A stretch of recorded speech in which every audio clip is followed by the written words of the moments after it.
Hi, everyone, and thank you, Robin, for that introduction. And thank you for everyone who came to see this presentation. Like Robin had said, we have a lot of information to cover, and hopefully we're going to try to get through this as safely as possible, right, with as much understanding as possible. And so please submit your questions, and a lot of questions were submitted prior to this presentation, and so we tried to incorporate that as best as possible. And so for this presentation, our agenda and goals, we're going to be discussing barriers to sexual conversations, right? So there are a lot of things that influence how we have these conversations. How do we initiate conversations? How do we safely navigate through these conversations? And how do we maintain rapport with our clients while talking about things that are abusive or uncomfortable? And then we're going to be addressing gender sensitivities. This is going to go into our team dynamics and the race and gender of our clients and the race and gender of the professional who is working with them. So we're going to be talking about how sexual abuse and abuse in general affect gender and racial dynamics. And then we're also going to be talking about social and cultural influences, the home, the environment that they grew up in, what types of things influence their development of healthy sexuality. And then later on in the conversation, Miriam is going to be highlighting some conversational techniques. She is going to kind of give us the boots on the ground perspective, like how do you help? How do you actually initiate these conversations? How do you maneuver through the difficulty in maintaining rapport? And how do we keep the client's mental health and emotional health in the forefront of our investigations? And then we're also going to review some professional boundaries and team dynamics, right? How do we, as the professional, create our own barriers in having these conversations? And what are some things that we need to be conscious of when we are having these conversations, and how we can actually complicate our own process? And then again, the goal of this presentation is to maintain client-centered consciousness, right? This is about our client. And so how do we as professionals keep our client in mind at all times when we are trying to navigate through such difficult conversations? So we kind of focused around the questions that were previously submitted for this presentation. So at the top, you're going to see some questions that were already previously submitted and kind of how that fit into the topic that we wanted to have. And so for this particular slide, we have this interesting question: how do you present abuse as mitigating factor and not aggravating, given the propensity for those who are abused to also abuse? And so we have to be conscious, we have to be in the mindset of mitigation, right? What is mitigation? And so what we're trying to do is create a narrative. We are trying to tell our client's life story. And because our client's crime or our client's current situation did not happen in a vacuum, right? And so we have to be conscious that there is a whole life that happened prior to whatever it is that brought them to where they're at today. And so mitigation is the process of investigating those facts and circumstances that allow us to tell the narrative, that allow us to bring their life story and humanize our clients in the eyes of whatever system that they are in. Why this can be difficult is sometimes mitigation can be seen as us making an excuse, right? A justification for their current behaviors. And that's not at all what we are trying to do. And so by doing this mitigative investigation, we are trying to identify protective factors, right? So protective factors are something that lessens the impact or consequences of a traumatic experience. And so we're looking at whether any healthy family members, right? Was there a healthy or sober parent, for example? Were their relationships with their siblings positive, or was there an uncle that was helpful? And then we're also looking at external support systems. Was there a teacher or a coach that they were able to go to and have relationships with? Was there a healthy neighbor, right? So we're looking at people that help them navigate through things that they were experiencing. And then you have extracurricular activities. So were they involved in sports? Did they go to the YMCA, for example? And then previous non-punitive interventions. We want to kind of stay away from this idea of detention as being a helpful intervention. We want to look at previous therapeutic experiences. Was Child Protective Services involved? And so we want to look at the entirety of our client's life, and we want to highlight different things that helped our client navigate through navigate through these mitigating factors. And so also, excuse me, there's a question that popped up. And so one thing I want us to kind of get into is that trauma-informed narrative or a trauma-informed perspective, right? So abuse and trauma does not equal causation. That is not what we are advocating. And so just because a client has performed something abusive, that does not mean that the abuse that they have suffered is a justification or a reason, right? And so when we talk about aggravating factors, what that really means in terms from a trauma-informed perspective would be something that aggravated the protective factors. Were there no supportive parents? Was there no supportive or healthy family members that were there? Was there nothing available to our client to protect them from their harmful or traumatic experiences? So just kind of keep in mind a trauma-informed perspective.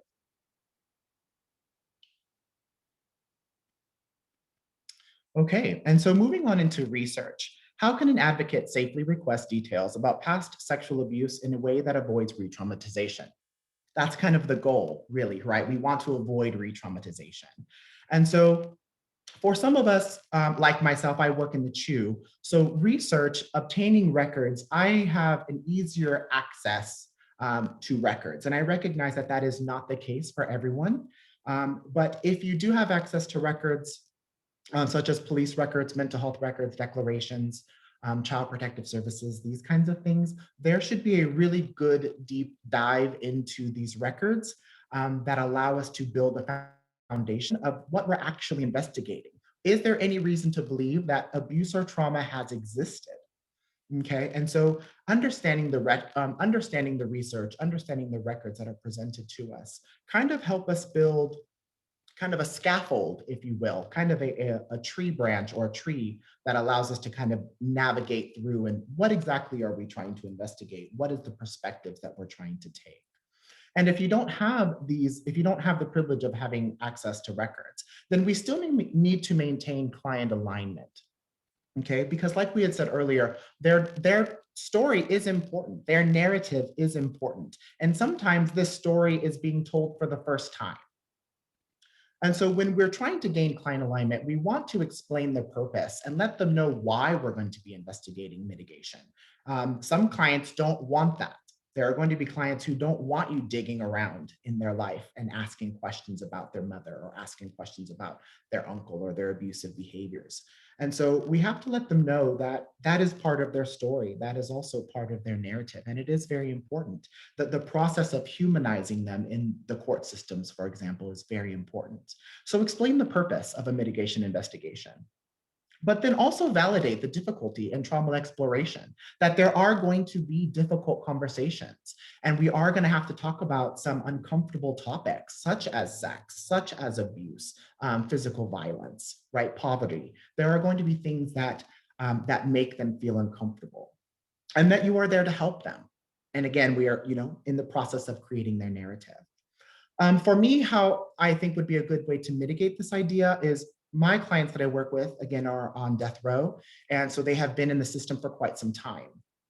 I encourage people to find who their support systems are in the institutions, right? Is there a health professional that they trust? Is there a counselor or a psychologist or a psychiatrist that they have a somewhat developed relationship with?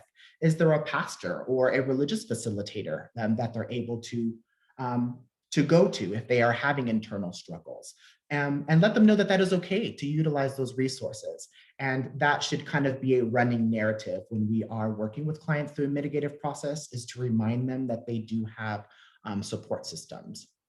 And so identifying the support systems is very important when working with clients to go through this process. Because when you leave, they are still stuck with those emotions and those experiences. So they do need someone else to volley off of.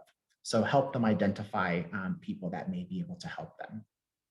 And then also keep in mind that if your client has committed sexual offenses, that does not automatically mean that they have had sexual victimization themselves, okay? And why this is important is because we as investigators can get stuck on a particular narrative, right? There has to be sexual abuse. There has to be this type of abuse. And so we're kind of forcing our way into a narrative that may not exist. So just keep in mind, take everything that is coming to you. And if you get stuck on this idea, there's perception that there has to be trauma. And so you're taking everything and you're actually creating your own narrative rather than letting the client express what has happened to them. So just don't get stuck on that. And so cultural and social dynamics. Recommendations for when the client does not recognize the behavior as abusive because of culture. And so one thing to know that culture is only one piece, is only one reason why an individual may not acknowledge or even recognize that abuse has occurred. And so it's important to understand that trauma is relative. Okay, and what I mean by that is trauma and abuse are clinical terms, they're legal terms, they're medical terms, right? It's not necessarily a personal term. A lot of people may not use trauma or abuse to describe situations in their life or experiences that they have had. And so it is okay to not initially label these behaviors and experiences, right? It's important to not tell them that they were abused if that is not how they are yet willing to receive that information or identify these behaviors, right? So just keep your, in a sense, keep your opinion to yourself and keep your idea to yourself and just kind of allow them to let you know what has happened. Allow this to be a conversation. And in the same vein, not all trauma is traumatizing, okay? But that doesn't mean it's not important. And so what we're looking at when we're talking about trauma, there are two kind of perspectives. You have trauma, which is the actual experience, the actual event, and then you have traumatizing, which would be the symptoms, the consequence of such experience. And so both of those avenues need to be investigated, right? And what is important about this is the protective factors. So the protective factors is what mitigates the trauma experience and lessens the effect, the traumatizing effect, right? And so it's an entire system of looking at trauma from a trauma-informed perspective, right? So just because we read something happen to our client doesn't necessarily mean that that has created an issue or a symptom, but it's still important nonetheless.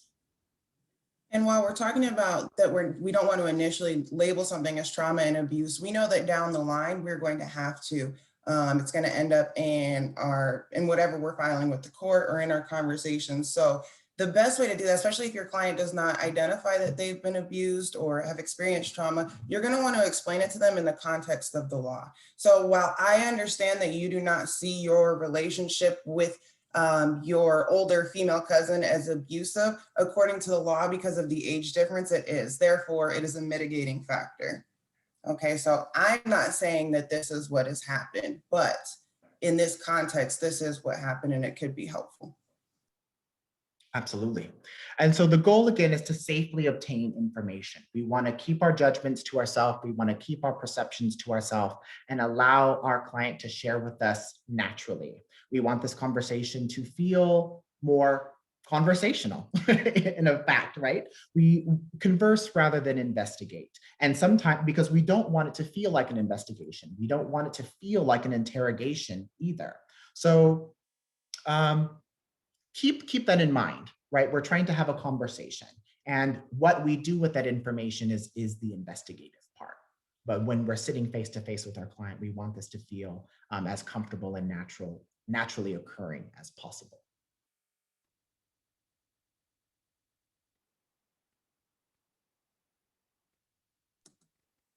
Sorry, it's not moving for me.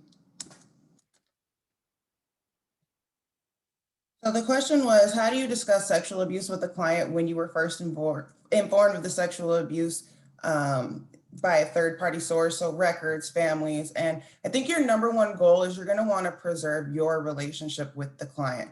So in a perfect world, we're working on teams. So if possible, have two people present for a conversation in which you are revealing third party disclosures of sexual abuse. Because first of all, the client may be upset about hearing this. There's a chance they don't remember, or even just bring it up is going to make them upset. And sometimes what will happen is they will become upset at the person that's telling them this information. So if you have two people, you have one person they can be upset with, and you have another person who can process this with them down the line. You're going to want to be adamant about the fact that you are not saying that this happened to them. I am not telling you this happened to you. I'm not telling you what your experience is. There are records or sources out there that indicate that this may have happened.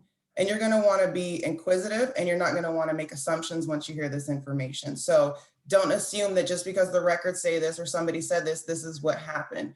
Instead, you're going to want to inquire with the client, why would somebody think this? Can you think of a reason why somebody would report this? And things like that.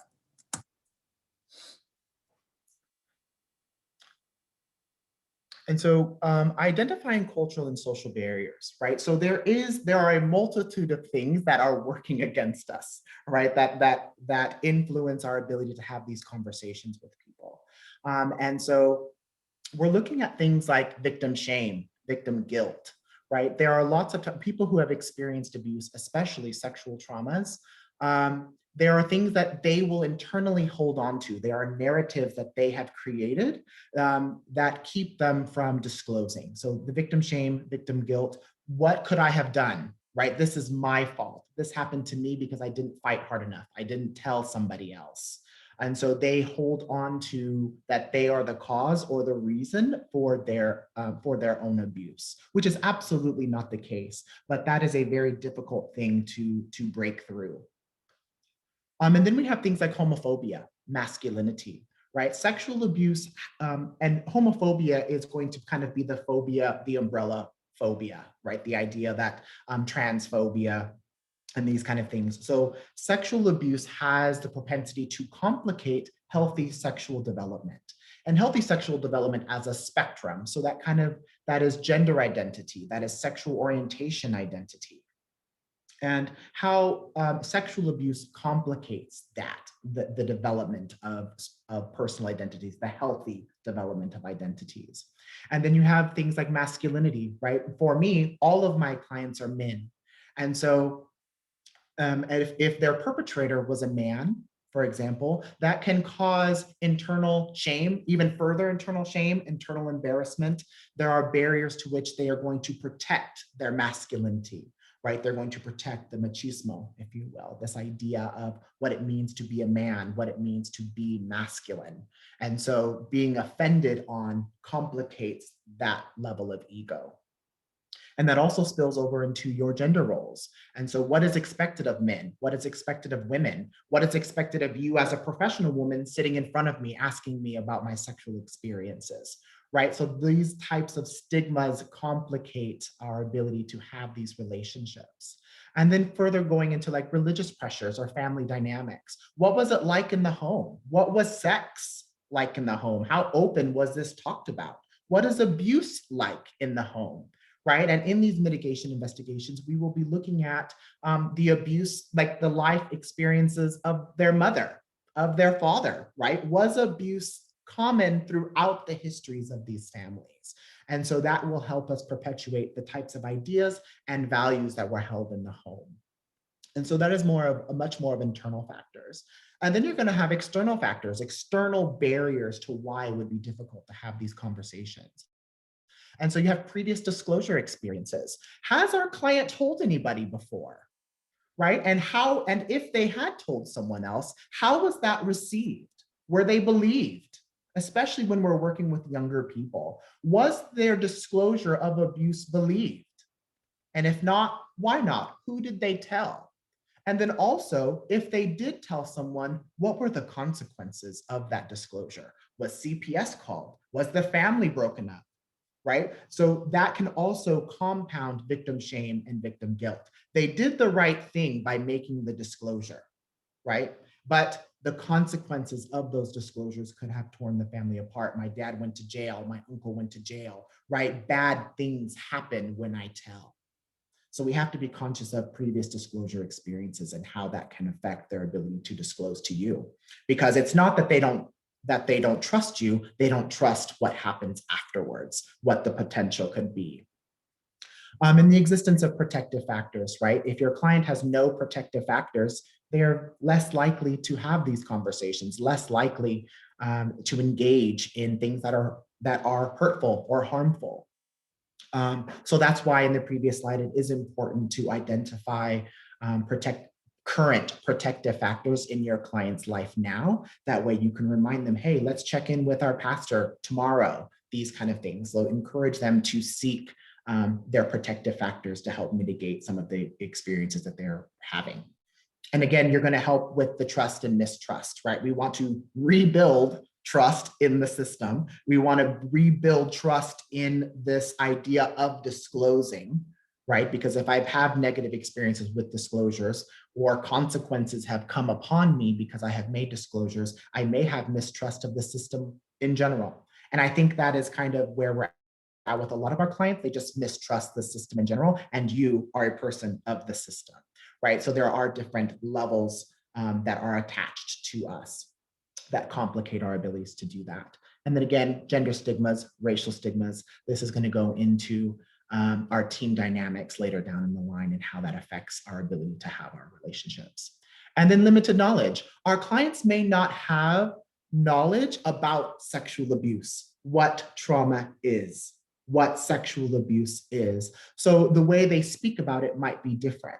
And so that's why it's important not to label, right? Because with the process of limited knowledge, if we act as we know, right, we already know what has happened to you, that might create a barrier. And well, then tell me what happened to me, right? Since you know everything about my life and you know everything that has happened, then please let me know. So just know that your client is working from limited information, but don't forget that they are the expert on themselves, right? They know what happened to them. They know how that made them feel. And so that's the information that we're trying to get from. Even though they may have limited knowledge to express it, they are the expert about themselves and about their life. And so moving into conversational approaches, this question, best ways to discuss sex abuse if due to shame, denial, fear, right? Those internal factors that we talked about in the previous slide. My client uses euphemisms to describe the abusive behavior. This is kind of actually a very good thing, right? It seems like a complicated question, but avoidance is common, right? Based off of all of those internal and external barriers that we talked about in the previous slide, nobody wants to feel shame. Nobody wants to feel guilt. Nobody wants to be held hostage to their homophobic ideas. Nobody wants to be held hostage to their social and racial stigmas, right? And so in order to mitigate that, they avoid. I don't want to talk about those things. But when you are able to use euphemisms, if your client is able to use euphemisms, what that at least tells you is that they are on that branch of that tree. They can acknowledge that something has happened, right? They just may not have the knowledge or have the internal strength to give it a clinical term or like, this is exactly what happened. So I'm using euphemisms to lessen my emotional experience of re-traumatization. But it is a good thing because at least they are talking about it, right? They are acknowledging that something has happened. And so what is really important is that we need to allow our client to tell us in their own way, using their own words, right? Again, the client is the expert. And so when we are talking with them and we are going to demonstrate active listening and repeat things back to them and let them know that we are listening and on the same page, use their language. Use the language that they have used. Use those euphemisms. But eventually, we are going to have to circle back and we are going to have to get some clarification on some of those euphemisms, right?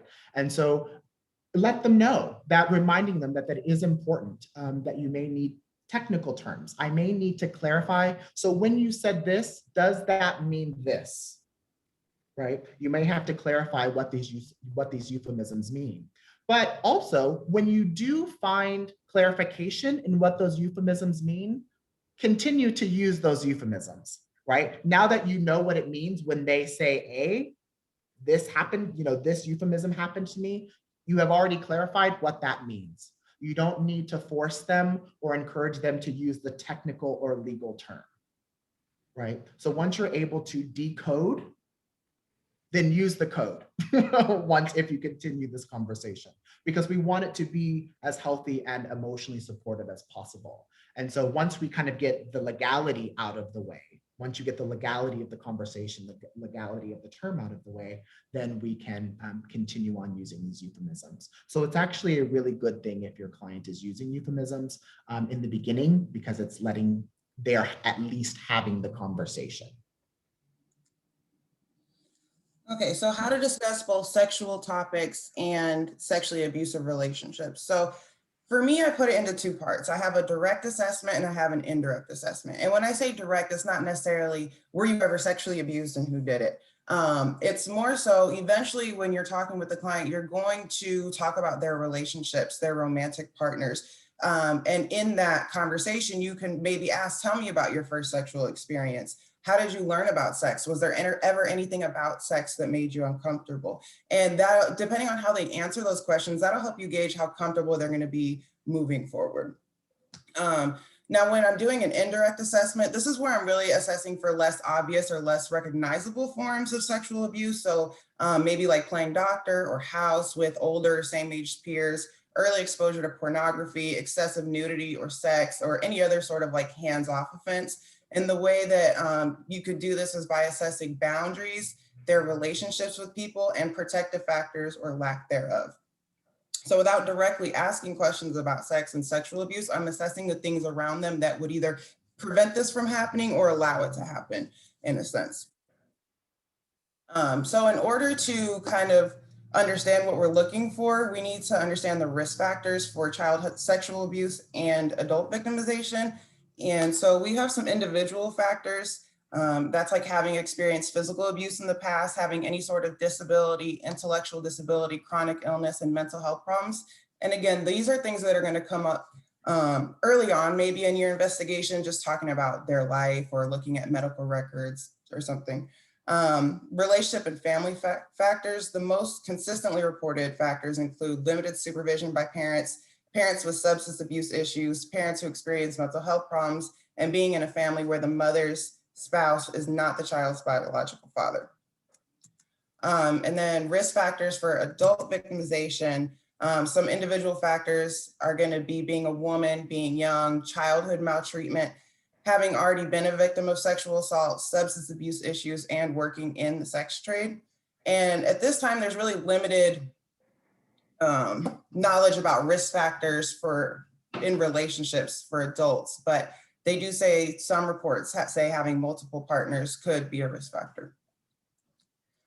So when we're assessing for boundaries, we're looking at physical, emotional, and psychological.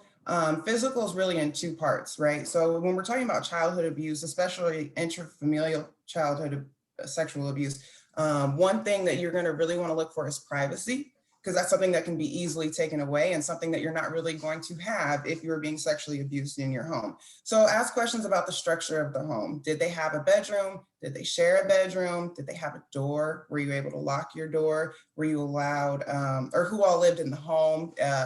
Was your house a place where aunts and uncles came and stayed, friends? Did your parents rent out rooms, okay? Physical, maybe like what was affection like in your home? How did your parents show you affection? How did you show affection to your siblings? What were the methods of discipline? Where is your physical space respected? Emotional, we're going to want to know how the people in the family responded to you when you were sad or when you were upset. How did the people around you express your emotions? Were you given space when you were upset? And assess maybe for enmeshment in the household, right? So like whenever my brother's really upset, I'm upset, or my mother's problem is my problem. Because this would show a lack of emotional boundaries. And then some psychological boundaries. secrets being kept in the family, right? Because that's a lot of pressure to put on somebody, especially a child. And what kind of secrets were you keeping, maybe for family or friends? Do you feel like you were respected by family and friends? Were you bullied by anybody in your household or outside of? Were you easily persuaded or manipulated? Were you a leader or a follower? Things like that, because those are also things that people will take advantage of, especially in children. Relationships, this is kind of important when we're talking about people may not necessarily recognize the fact that they were abused. And this is really common when you have kind of a special relationship with your abuser. So a barrier to sexual abuse disclosure is the loyalty to the perpetrator or the love you have, because relationships are important, even if they're abusive. So you have to maybe talk about things in the context of the relationship and make the relationship the conversation. And by doing that, you can identify possible grooming behaviors. So you're going to want to know what their best memory was with certain people. Was there anything about them that you didn't like? How did it feel when they were around? How do you think they treated others? How did they treat you? What made your relationship special? How was your relationship with them different maybe than, you know, your siblings' relationship with your father or your sister's relationship with your pastor? Things that make it stand out from other people's. So we've talked a lot about protective factors, and we want to look for those or the lack thereof. And again, if it's not a protective factor, it's probably a risk factor. So what we're looking for individually is going to be positive physical development, academic achievement, or positive intellectual development, self-esteem, being able to control emotions, having good coping skills, problem-solving skills, and then engagements with things like your friends, school, sports, if you're an adult, employment, church, and culture. A protective family would be coming from a family that provides structure. There's rules, it's consistent. There's limits, right, and boundaries, supervision, supportive relationships with family members, and clear expectations for behaviors and values. So it's not changing with the wind. You know what's expected. You know what kind of behavior you need to demonstrate, and also what kind of behavior people in the household are going to demonstrate towards you, right? And then school, neighborhood, and community. So do you have mentors? Do you have support? Do you have opportunities for engagement? Is it physically and psychologically safe? So trauma symptoms, these are things you're going to want to be looking for historically, and you're going to want to do frequent assessments with your client to see if they're currently experiencing any of these. So PTSD symptoms can be categorized into 4 groups. Now, you don't have to have PSD to experience these kind of traumatic symptoms. Re-experiencing is going to be one. So nightmares, flashbacks. So you're going to want to ask them, did you have nightmares as a child? Do you ever have moments where you feel like you are back in a space where you were hurt or something bad happened to you? And when you start having conversations about their abuse and they've opened up, you're definitely gonna ask these questions. Are you sleeping okay? Are you having nightmares? Keith already kind of talked about avoidance. So we're avoiding anything that is a reminder of the trauma, and this is conversations, people, right? If they have people in their family that they just absolutely refuse to talk to, that would be something to look into. Places, right? If your client isn't incarcerated, but they avoid going to certain places or over to certain people's houses. And avoidance is where we see our fight, flight, and freeze responses and adaptation of like maladaptive coping skills. Arousal and reactivity, irritability, hypervigilance, difficulty sleeping, violent outbursts, heightened state of awareness and arousal, and then cognitive and mood symptoms, so mood suppression, feelings of guilt and shame, and social withdrawal. So again, you can actively assess for these, but you can also ask teachers, family members, friends, if they ever noticed or if the individual had any kinds of problems with these in these areas. So one thing that Keith and I both have kind of done in the past is behavior tracking or symptom tracking. And how it kind of fit into all this is I went ahead and reviewed DOC records for a client, and I charted them.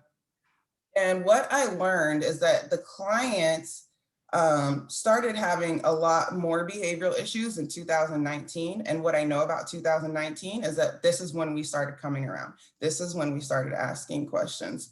I don't have the months broken down on here, but I know for a fact that five of the seven incident reports in 2019 occurred in November and December. So I'm already thinking, okay, maybe this individual struggles during the holidays. What else I know is that we don't really have that many in 2020. Well, the client started taking different medications and we were not able to visit with our client in 2020. So we weren't poking around, we weren't asking questions, we weren't bringing these things up. Now, once I got records, what I saw was that the client had actually been abused during the holidays, right? So these November and December months.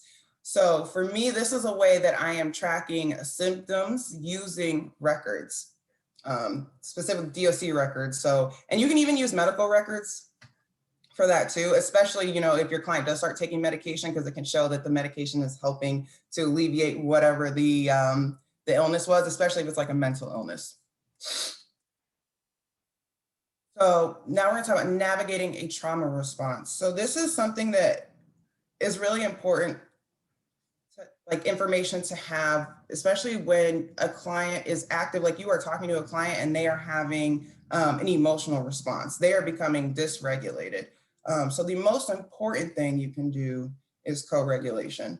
But please be mindful that you cannot co-regulate with somebody if you are also dysregulated. Okay, so the way you're going to co-regulate is you're just going to have a warm, calming presence, tone of voice. You're going to acknowledge that this person is in distress.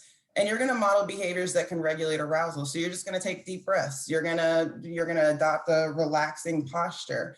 And when possible, right, and this isn't always possible because a lot of our clients are incarcerated, but you're going to want to try to provide a structured environment that supports safety. So if you do have a client that is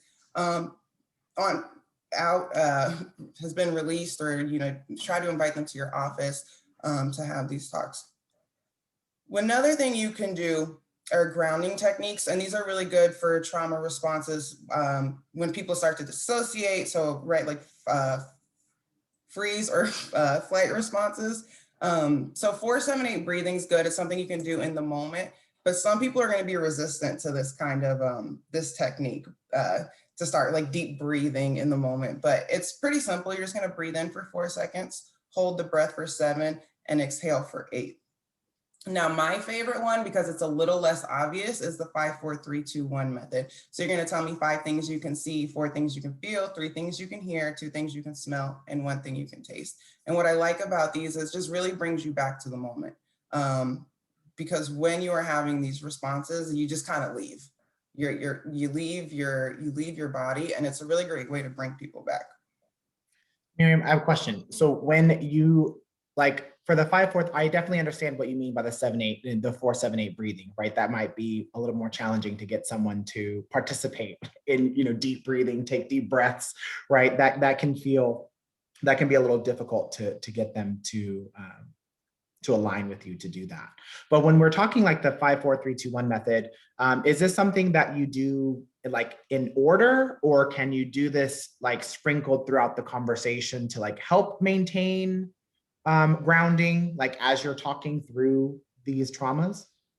Okay, so I definitely like the idea of sprinkling it in after, if a person has had a reaction to what you're talking about, and you've already done this, and they want to continue, and they tell you they're able to continue. You want to let them do that. What you don't want to do is stop them if they're able to keep going, and you don't want to make them basically feel shame for expressing emotions. So you could definitely sprinkle this in once you realize, okay, this person has kind of reached the threshold, but they're able to bring themselves back and they want to continue. So now that you know that they're having these symptoms, they're having this reaction, you're going to want to sprinkle it in, and you don't have to do it all in order. It's just like, hey, real quick, tell me 4 things that you feel.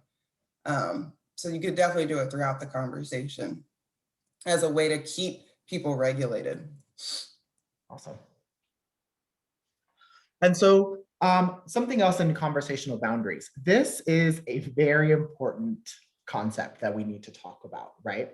And so the question, and it was fueled by this very important question: what is the appropriateness of self-disclosure in client conversations?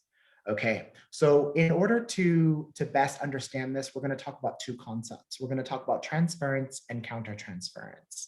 And so transference, and these are phenomenons, right? This is something that happens naturally. It is naturally occurring, and there isn't much you can do about it, right? And so transference is the phenomenon when a client unconsciously transfers feelings, situations, emotions from their past onto their current environment or onto you, right? So, for example, as you can see, you remind me of my mom, you remind me of my aunt, you remind me of somebody from their past. Okay, that can be very problematic and vice versa. So countertransference is when you as the professional, you as the team member, unconsciously bring forward emotions, bring forward experiences into your case, onto this client. And why this is dangerous is because it blurs boundaries. Okay. But it's also very important to note again that this happens unconsciously, it happens organically. And so, how we're able to mitigate that is to, if you notice, especially if it's you as the professional, if you notice that you are having unfamiliar feelings or actually too familiar of feelings with your client or the case, that is something you might want to seek supervision on, right? Because we don't want it to turn into preferential types of behavior, right? You become overly emotionally invested in this client's case. You are now putting money on their books. You're taking them extra food when you go visit, right? Because they remind you of your nephew, or your client reminds you of your cousin, for example. So what that does is create unfamiliar barriers and can create unhealthy and unprofessional behaviors. So it is very important to be conscious of how you are feeling when you are working with your client, the environment in which you're working with, the topics that you are having conversations about, right? And so, again, I want to stress that it is naturally occurring, but that doesn't mean that we have to allow that to create unprofessional conduct. So if you are having these types of experiences where you are having countertransference or you feel your client is having some transference, that is something that we may need to seek supervision on. And we may need to include another team member, or a different team member needs to go out and talk, right? These kind of things. So don't ignore this type of feeling. Do not ignore this perspective, because if left unchecked, it has potential to have very serious unprofessional consequences. So Miriam's actually going to talk about the conversational barriers to self-disclosure. I don't know, you kind of stole my thunder a little bit there. Can't even get the next one to come up. Hold on. Sorry, I don't know why this keeps happening. Okay, so related to that same question, there are times where you're going to want to disclose things, and there may even be times where it is appropriate, but I would encourage you to always ask yourself, what are your reasons for wanting to disclose this information? Is it because it's bringing up some emotions for you and you just need to get it out there? Do you think this information is going to help the client, and how will this information help the client? One thing I want to stress is everything that we're kind of talking about is from a trauma-informed perspective. And in order for it to be trauma-informed, it has to be client-centered. So that means that the client is always the concern, it's the priority. And you need to think about, especially if you're disclosing like your own abuse history, what that would do to the client. Maybe they're not going to want to talk to you about theirs anymore because they see that it's upsetting you. It's not always a good way to connect. You can let people know that they're not the only people that experience this without telling them that you have also experienced it. And there was another great question. Any advice for dealing with your family or your own trauma while asking these types of questions? Always check in with yourself. Am I okay? If you know you're going to go have this conversation, is this something that I can actually handle? And know your limits. Talk with someone in your office, your supervisor. If you have social workers, those are great people to talk to. You really have to find your people in this line of work, and know when to defer to somebody else. You know, if it's like, I don't think that I can have this conversation in a way that's going to be safe for the client or myself, then maybe you need to lean on some of your other team members. And therapy. And I say that because if you did not already come into this line of work with your own trauma, you will have some before you leave, right? Through vicarious trauma and things like that. So if you can, I highly encourage it. And also, I think we need to be intentional about creating workspaces and environments that encourage these conversations, that allow us to feel these things and talk with other people with what we're feeling and come up with solutions as a whole. And you can do that by even acknowledging that, hey, this is bringing up issues for me, and having those conversations with people. And so as you can see, we got a lot of questions regarding team dynamics. And so as we talked about in previous slides in social and cultural barriers, recommendations for when the gender of the defense team makes a difference, mixed gendered attorney teams, and just having the difference of gender, race, these kind of dynamics with our client. And so what is important when we are discussing trauma? Again, relationships are important. The rapport is crucial. And the quick answer to all of these questions is yes, right? It's kind of, does the race and gender and perceived sexual orientation of the professional who is working, is that a contributing factor to developing rapport? Absolutely.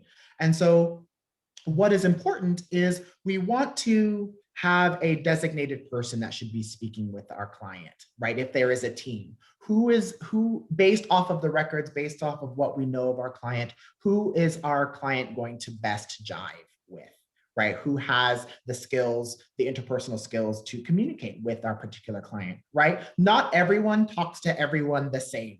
So I may not have the skills or the wherewithal to talk to a particular client as my partner would, right? Or a team member would. That's not a bad thing. It's not, it just is. Not everybody jives and connects the same way.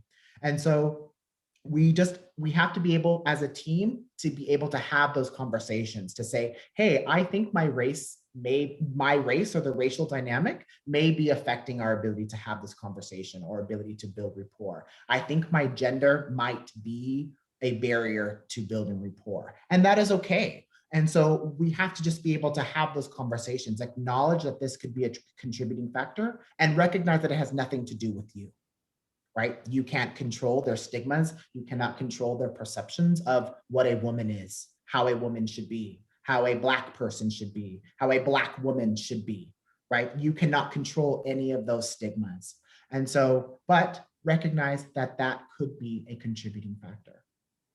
And a major perspective is that trauma and abuse discussions should not be a surprise, right? If at any point, we should be able to let our client know that eventually these difficult conversations will be happening.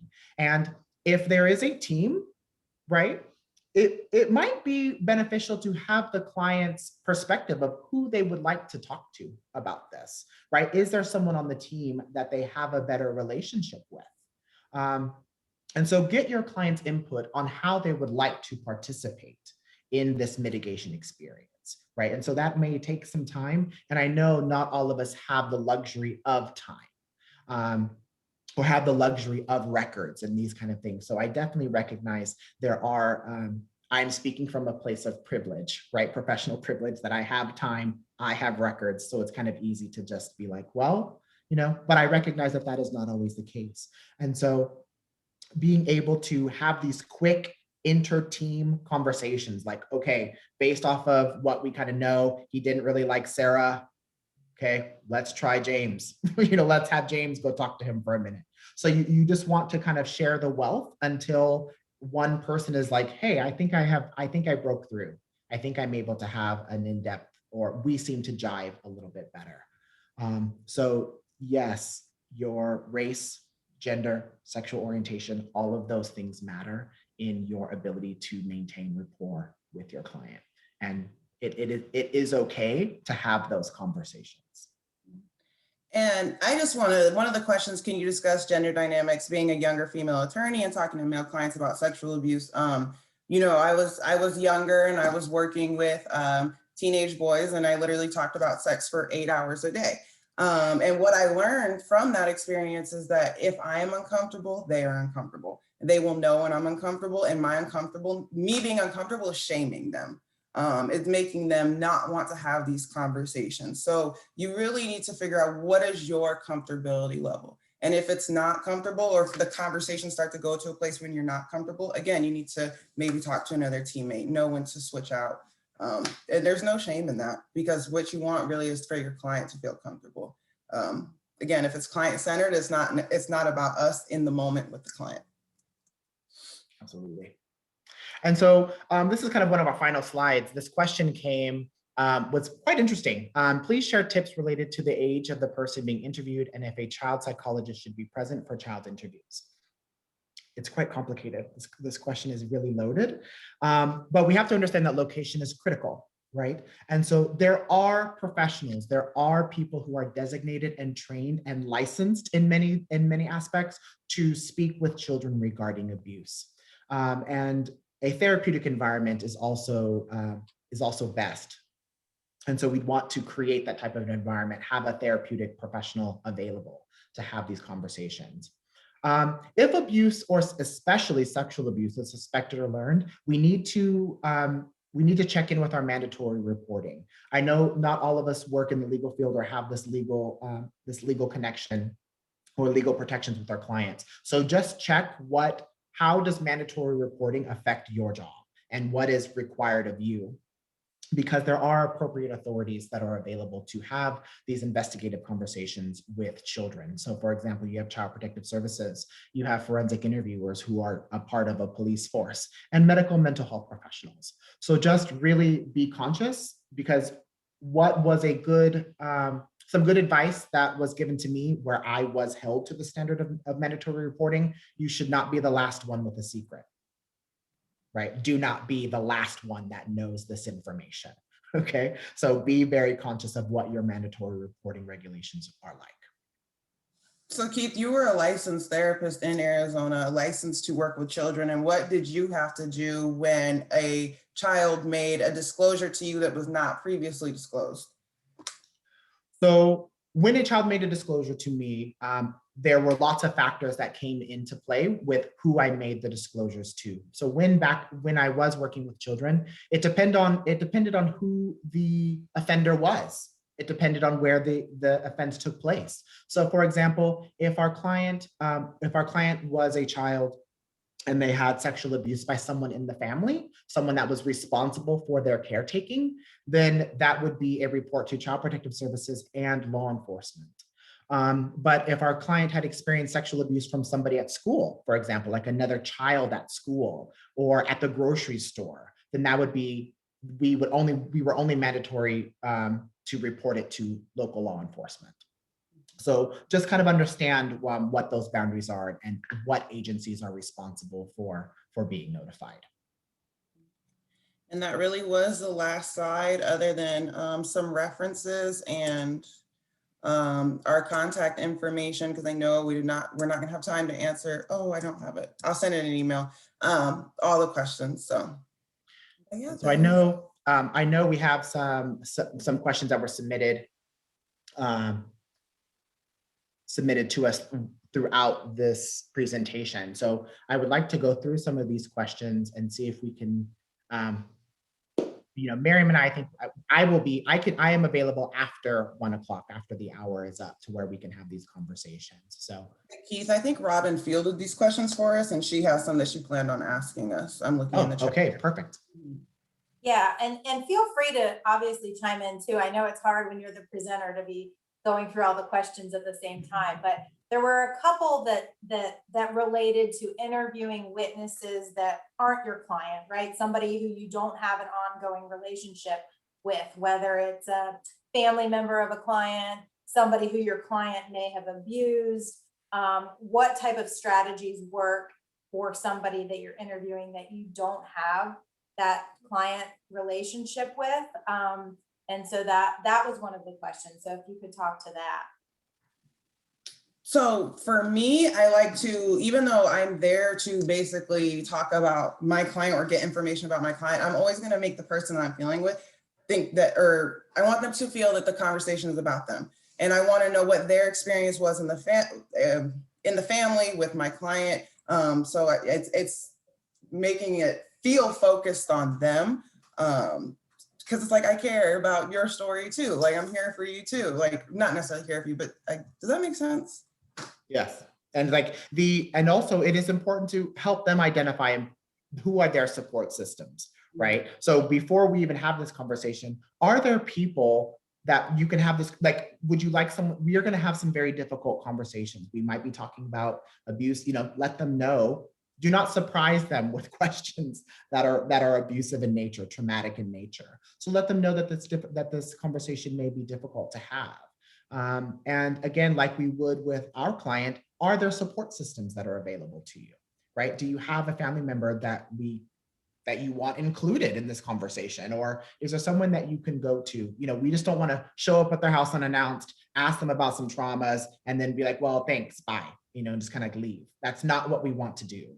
And leave them without any type of resources. So prep them, encourage them throughout the conversation. Like, let's have identifying support systems or a supportive environment, right? Because we don't want to go into their house and flip over their coffee table and then just kind of leave. We don't want to do that.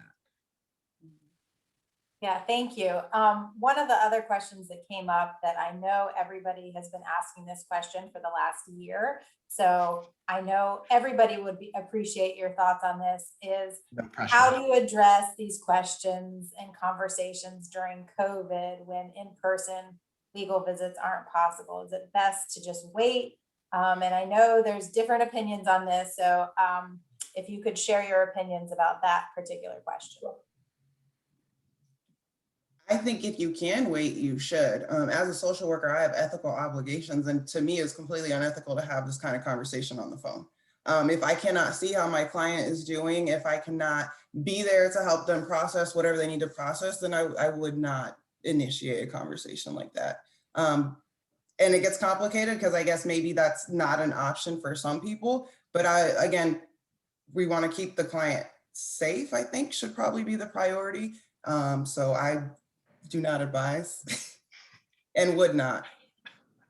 I completely agree. I would not engage in traumatic experience, especially when we are talking about their own victimizations, because you are not there to help at all, right? You are just an agitator on the phone, and that is completely impersonal. It's dangerous, right? Because you don't know what type of environment they may be in. You don't know what is around them. You don't know who is around them, and so having these conversations can produce unexpected results, unexpected consequences, unintended consequences. So opening up a can of worms that you have no resource to help close, right? You are not there to help them put it back together. I think that's dangerous and unethical. Yeah. Another question that is a really good one that came up while you were talking about kind of not making the client feel shamed about this behavior is if a client directly says, is that not normal? Like if their uncle sexually abused them or something, how do you answer if the client directly asks you, is that bad? Is that not normal? Like how do you respond to a client who asks that question? If they're asking that question, that means they recognize that something was not right. And they're looking for validation that was not right. So please, yes, tell them that no, that's not what happens, or that's not what should happen, right? We don't want to say that's not what happens in most families because we don't want you to not feel normal or whatever, but we just want to, you're right, like that probably wasn't okay. And I did see that question. I do think it's important. So when we say we're not labeling the behaviors, that's if they don't know. Or they don't know how they necessarily feel about it. But if they come out right and say, I was abused, or they kind of let you know that they know that maybe it wasn't right, yeah, then that's totally fine. Mm-hmm. You should. Yes, and encourage them to keep talking, right? And let them know that just because it wasn't normal or healthy, that doesn't mean that they are not normal, that they are unhealthy. Right? You are not what happened to you. And so I think there has to be those types of reaffirming statements that, these are things that happen to you, but that doesn't make you who you are. That doesn't define you. This is a piece of information and a piece of your life that is important. But we have to keep them, the goal is to keep them whole. Right. And so this idea of is this normal? Like, so that's kind of a self-defeating kind of question, like, oh, that is that bad? Does that make me a bad person? Does that mean I'm an abuser too? And so we're trying to keep them whole. We're trying to keep them like, no, that's not what that means. It's not something that's healthy, right? And so just supportive, right? Keep the client centered and try to keep the client whole as much as possible. Yeah, and so there were a couple more questions that just came in based on what we were talking about with timing and the client and protecting the client. And so there's a kind of a multi-part question is, what if there's no time? You don't have the luxury of time. They have deadlines, regardless of you can meet in person. Like, these are folks who are doing asylum, immigration work, and also tapping into that same population. Sometimes the children who are detained are immigrants when these conversations happen, and they don't have mental health professionals available. And so any advice on how to speak to a child about their background, particularly wanting to flee the country they've come from and are seeking asylum. So these kids that are coming into our country seeking a safe place, how to deal with that. That's, that kind of puts you in an inevitable spot, right? And so if you have to have this conversation now, right? And some of you do, you have to have this conversation now. I don't have another time to come speak to you, right? I hope that you may not have the luxury of expanded time over the course of months, but you have time in that moment, right? That you have time to have the conversation about relationships. Go this way into the conversation, right? You don't have to be like, who abused you? When did it happen? Those kind of questions. Like, tell me about your dad. Tell me about your mom. Tell me about that relationship. If you have the luxury of immediate time, okay, I can sit with this client for 2 hours, 3 hours, right? I know that sounds kind of, I'm not sure what the luxury people have, but directness is going to create a barrier, right? Extreme directness is going to be difficult. So if you have that ability to create time, a little bit more time in the immediate, circle around, right? Tell me what that person was like. How do you tell me what? Do you have a boyfriend? Do you have a girlfriend? Did you have a boyfriend? Especially if you think sexual abuse is with an adult, talk about their peer relationships, right? Did you have a boyfriend? Did you have a girlfriend? Were you and your boyfriend sexually active?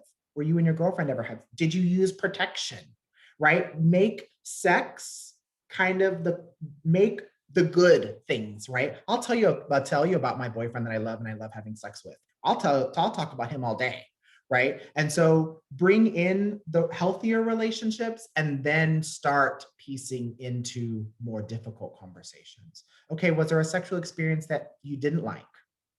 Was there any time where you felt like you didn't have a choice? Right? And so kind of navigate around the direct question that will eventually lead to you asking a direct question, if that makes sense. So just walking in there, sitting down with them, this client doesn't even know your name and you're asking about sexual abuse by their dad, it's going to be a very rough session for you and for the client. So take as much immediate time as you are allowed. Yeah, that's really helpful. And I think a lot of people are also chiming in of questions relating how to end this conversation about trauma. I mean, if somebody, like, I guess maybe, how do you end it generally, right? So in an ideal situation, how would you end it? To kind of not leave them abandoned after bringing up all of this stuff, but also thinking about if these folks have no ability to see somebody in person and have to have a conversation over the phone when they're dealing with these people who are asylum seekers or situations like that. And to just doubly complicate it, we got another question that came in about, what if your client does not speak English and you're talking through an interpreter? So that is, there's a layer of things. Yes, those are definitely layers of any ideas to just, again, help people who are navigating these difficult waters? It's unfortunately sometimes you are a hostage. You are a hostage to the situation. And so I guess it would be my my advice would be to have the rapport building conversations. And kind of goes back to what we were talking about before. Talk about the nice things first, right? Talk about things they were thankful for. Talk about the healthy relationship they had with their mom, right? Talk about these things first, build the rapport, and then slowly work your way in. With an interpreter, unfortunately, there's no way around that. That adds a very difficult barrier. Miriam, you were going to say something? Yeah, I would look into, and you may already have interpreters that you use or prefer to use, or maybe even have to use, but I do know that when I was in Arizona, there were interpreters that were very specific to like behavioral health services that we would use for those kinds of conversations, because they have their own training and they have their own skills to kind of facilitate these conversations, especially from a place where it feels more personable between the two people that are communicating. Mm-hmm. And that is helpful as well, right? Because there is a familiarity there, speaking the same language. And so the relationship in maintaining that through their ability to speak the same language can actually be quite helpful for your investigation. And as far as closing out a conversation, I would say that if just always try to time that you have enough time to do that. So you'll know, hopefully, you have a sense of how much time your client's going to kind of need to decompress, but just check, how are you feeling? How was that conversation for you? How do you feel now that you've shared those things? So kind of reflect on the conversation, but not in a way where they're reflecting on the actual experience.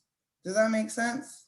Mm-hmm. Reflect on what just happened, even if it was difficult. And then, just try to, so what are you going to do? Then just try to transition into a more casual conversation, right. But always allow them that time to explore their feelings about the conversation and what they share. Right. You don't want to just finish the conversation, like, oh my gosh, it's 3 o'clock, I have to go.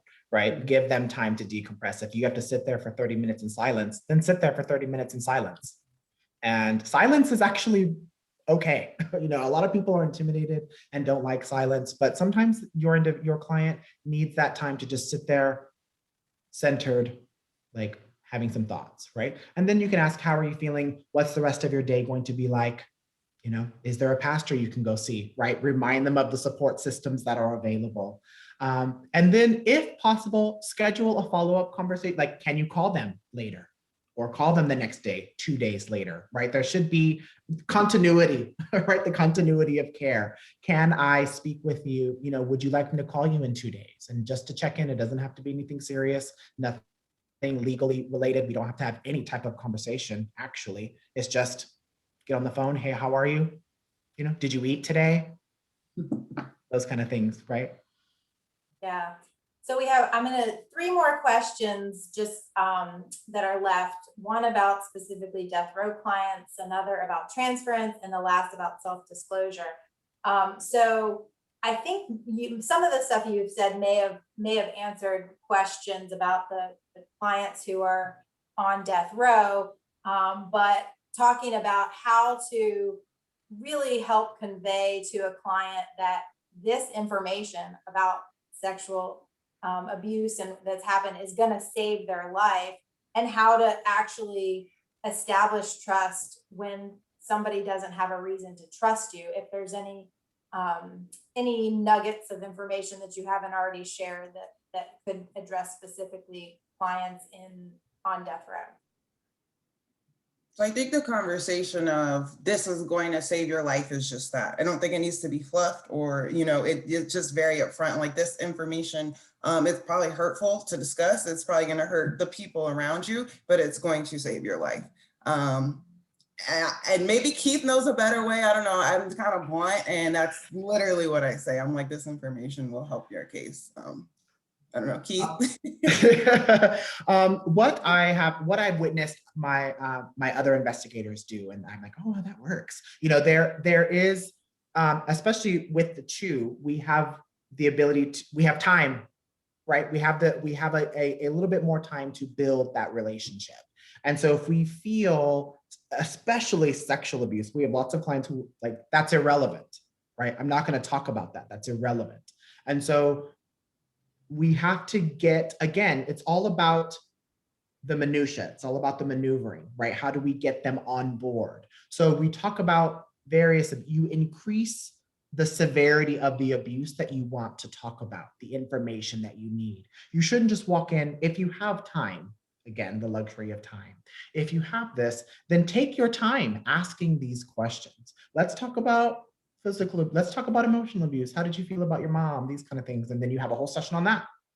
And then you check, you have to do the process. Call them in a couple days. How are you doing? Have you checked in with your pastor? And then you have some intermittent times, some times where we don't talk about abuse, because what you don't want is them to associate negative, abusive trauma responses every time you come and see me. Every time you call me, oh, your attorney's on the phone. No, I don't want to talk to them because I'm not in a space to talk to them about abuse, because Keith's always asking me about my mom. Keith's always asking me about this and this and this, right? So don't become that person where this is all we're going to talk about.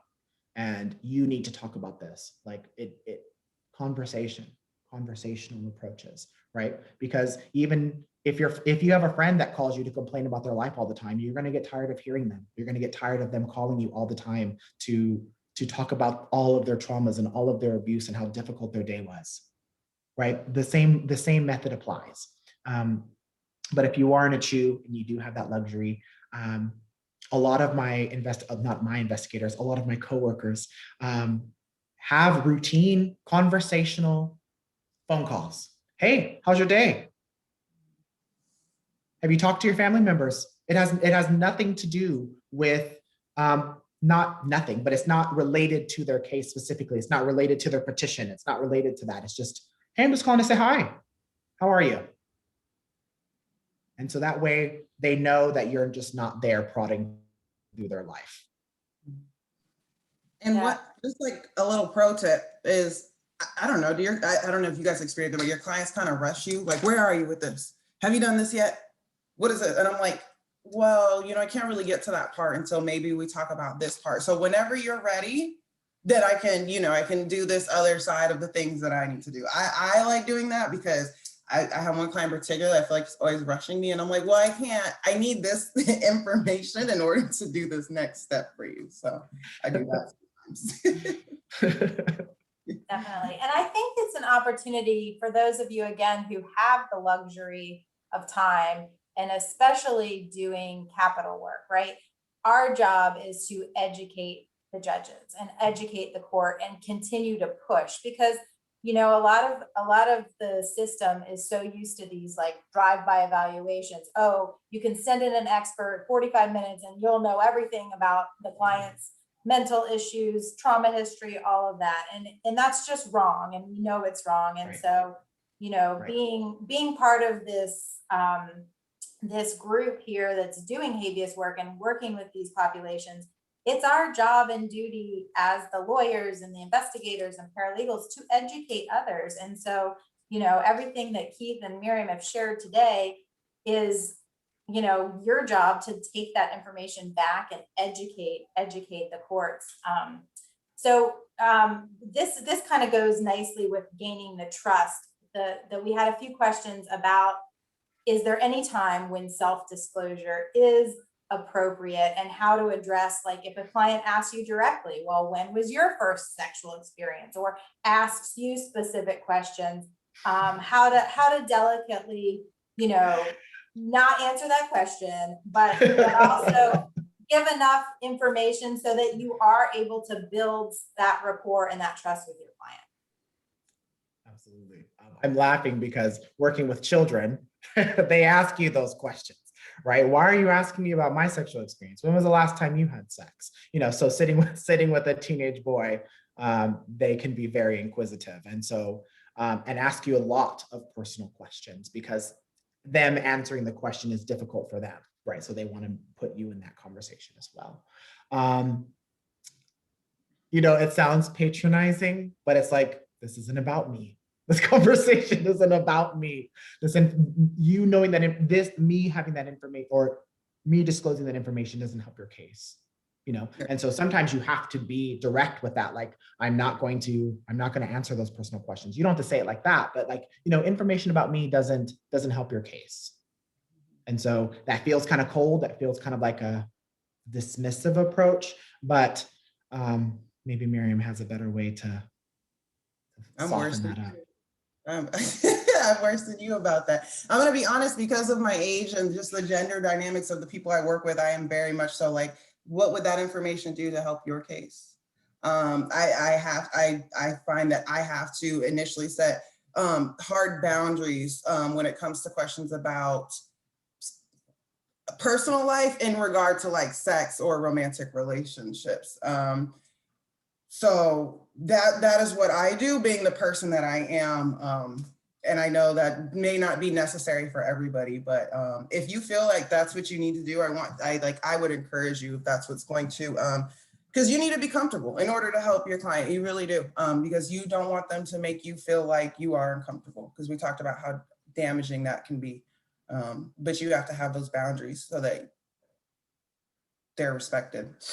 And also there was the we had the technique of saying like, I know someone who has, right? Telling the kid like, well, what, have you ever experienced this? No, not necessarily, but I work with a lot of people who have experienced this. So that also normalizes the experience, right? I don't have to tell you that I have experienced it to let you know, hey, I've worked with lots of clients who have experienced abuse in this particular fashion, sexual abuse. So that allows them, like, I understand you and you're not alone. This isn't, even though it's not normal, there are lots of things that happen to other people that are not normal. So it's kind of normalizing the not normal behavior.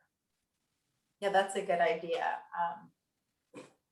All right, so the last question that we had out of the group of three, and we've gotten one more after that. So if there's time, if you all have time, let's just answer the last question. And then if you have time to answer another one that came in. So is there a way to address transference apart from moving yourself from the situation? So if that's not possible, right? Maybe somebody isn't working in a team, or if they, for whatever reason, can't bring in another team member, how to address transference that has happened or is happening without taking yourself out of the situation. So transference doesn't necessarily have to result in the removal of your participation.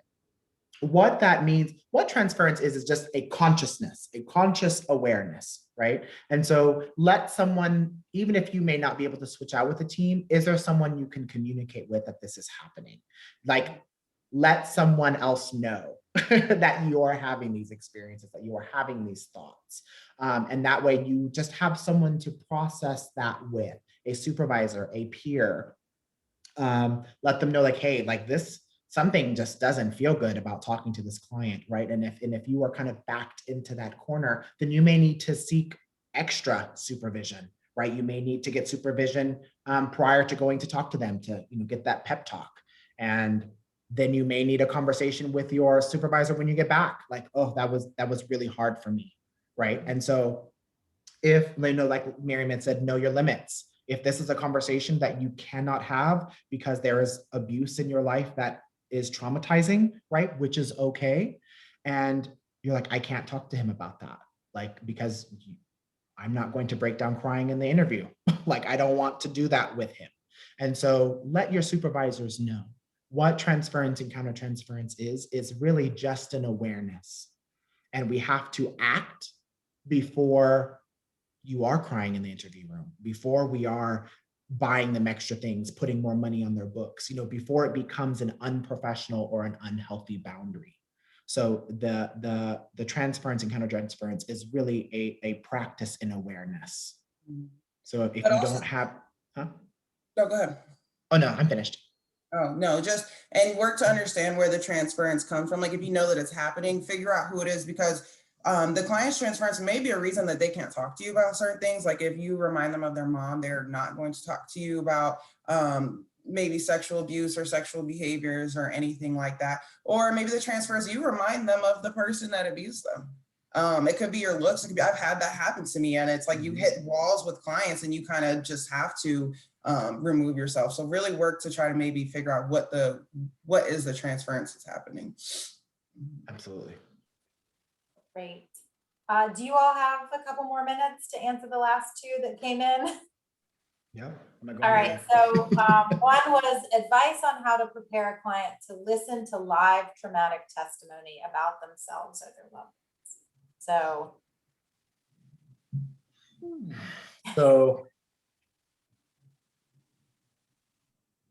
repeat the question. So how to prepare your client who's going to have to sit through court listening to all these witnesses talk about the sexual abuse and talk about all of this. Like, you know, what advice would you give to your client to basically essentially prepare them to hear, you know, mom up on the stand or aunt or whoever talking about all of the abuse? That's really difficult. Is it a situation, okay, let me ask you this, because I've never encountered this. Is it going to be a situation where I'm going to have an idea of what's going to be said beforehand? I would guess so, yeah, because the question is just how to prepare the client to listen to live traumatic testimony about themselves or their loved one. So, you know, you think about putting on the mitigation phase of a penalty hearing, or if you're doing immigration work, right, like going before the judge to say this person should have asylum, here's these witnesses that can talk about the abuse, right? So your client's going to be sitting there as they're absorbing and hearing all of these stories of the horribleness that happened to them and or loved ones. Yeah, I just, if I had an idea of what was going to be said, I would just make sure, like, having those conversations with the client before, asking, what do you think is going to be said? And always, if you're trying to prepare a client or anybody for something that's going to be bad, you need to ask, what is the worst possible thing that could happen? What is the worst possible thing that you could hear or is going to be said? And how can we prepare for that? How are we going to regulates our emotions when that happens? So just preparation, like Keith, it kind of reminds me of like a reunification, something like getting them ready for that, basically. Yes. And remind them of certain types of techniques, right? Grounding techniques, because you may not sit next to them when this is happening. So practice with them, like, okay, we know that this is going to make us feel uncomfortable. We know this is going to be very difficult. So for example, they may, okay, press your toes into the ground for 4 seconds, right? Feel the floor underneath you. Put your hands on the table and like concentrate on the senses, right? Grounding techniques. And so you may want to help your client. So if you're not familiar with grounding techniques, read, learn, and then take that information to them, right? Because that is going to be very important, and the aftercare is going to be very important. So this is the time where you need to call, you need to have social conversations, you need to like go see them if possible, right? The continuity of care, the aftercare when they get off of the trauma bus is very crucial, because the trauma bus is coming. It's inevitable. You're going to have to sit here. You're going to have to listen to these things. So you can't protect them from it, right? So I can give you tools to navigate through it. And then I can also support you when you get off, when we're done. And so the aftercare is going to be important, the checking in, the reminding them of their support systems if there are any. And if they don't have any, then you are, right? You're the support system. So you may need to call every day for a week. You may need to do those things and check in with them as much as possible, because the aftercare is going to be important. Yeah, no, that's great advice. Just reminding the techniques. And I think too, again, depending on where you are, the court, what you want, you can ask to waive your client's presence. That might not be something you want to do if it's a jury trial, right? I mean, again, this is all about client-centered, educating the court, educating whoever you're in front of. So the last question that we have, one more just came in. People are just so excited to ask you questions, was about balancing dynamics of relationships. So somebody asked that their client, now the intake went really well and the client sees this person as a friend, right? And so things went almost too well in their initial meeting. So how do you deal with that if maybe a boundary was crossed unintentionally, to make sure that you maintain that relationship while kind of pushing back on the professional aspect?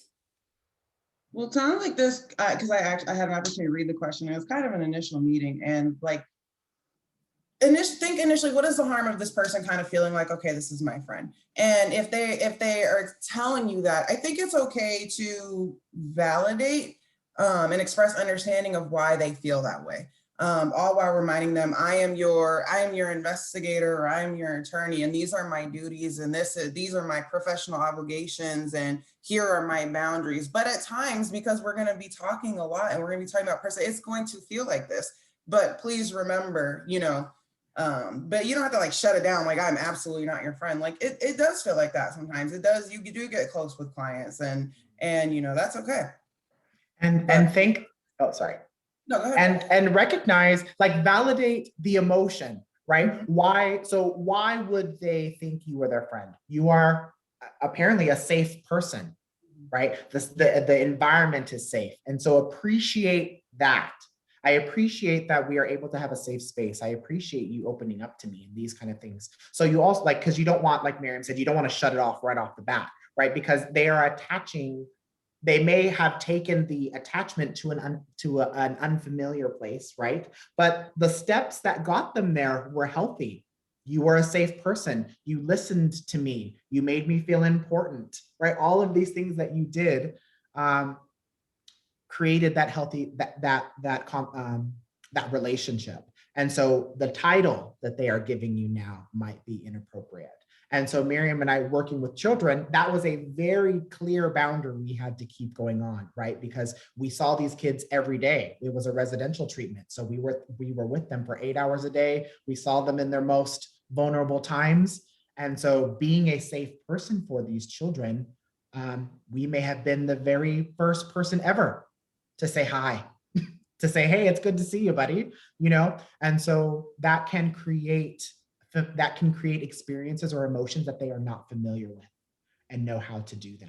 So just be mindful, like if they are having transference, if they are creating these unhealthy boundaries, you don't cross those boundaries, right? You are only responsible for how you act. Are you influencing them to feel this way about you? So you maintain the professionalism. All right, well, we are at an hour and a half, and if this has stimulated a lot of questions, if people have more questions, please email us at habeasinstitute.org.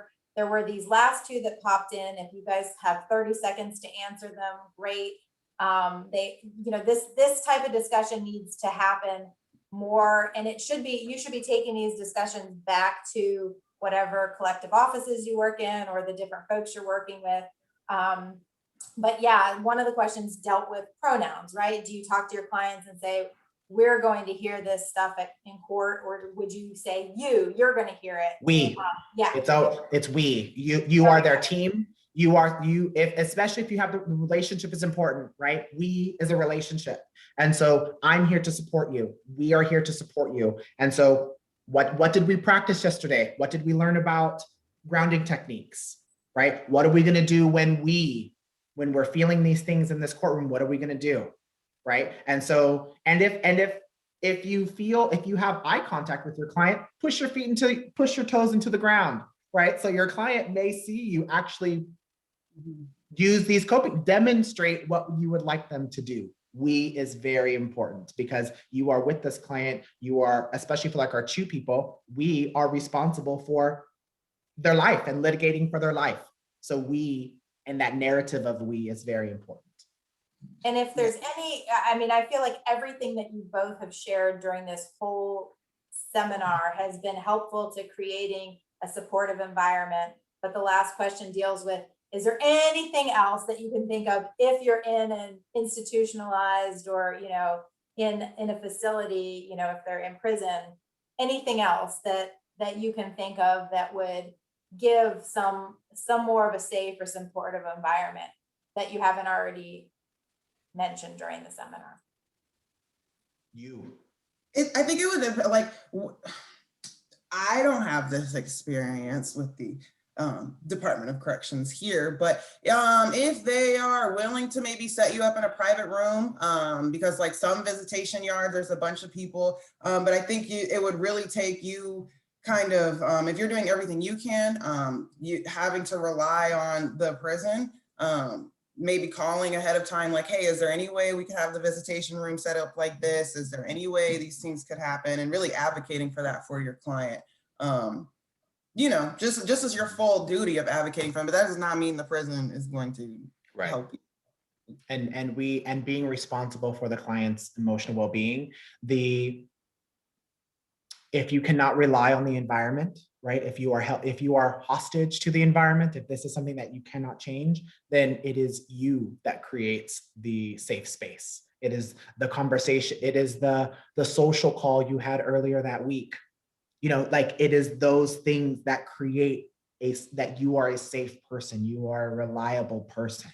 And so your presence, you being there, them knowing that you are there to help them and save their life, that creates our little bubble, right? Like I'm listening to you. I am only listening to you, and I care about how you feel. And tomorrow I'm going to care how you feel, these kind of things. So getting your client aligned with you that way. So that is why the relationship is important. The socialness with them is important, because sometimes you cannot control the environment. All you can control is the direct line. Yeah, and one of the things that I actually did in the past was I had a client who was had a severe sexual abuse history, and I asked him what his favorite color was. And so I would try to wear a shirt that color or something that helps them, you know, feel calm, or choose colors that are calming colors if you have that option. You know, there are some institutions where you have to wear certain colors, certain things. So if you can do that as well, that helps. So. Yes. All right, well, we are done. Thank you so much, Keith and Miriam. This was absolutely wonderful. We've gotten a lot of panelists or attendees, we're the panelists, a lot of attendees saying thank you. So big round of applause from our virtual audience. And everybody is interested in seeing your PowerPoint. So we let them know that we would share that. And if they have questions, may they contact you directly. Thank you everyone for coming. It was really fun. Miriam and I can talk about this for forever. So thank you guys for allowing us to share with you. I appreciate it.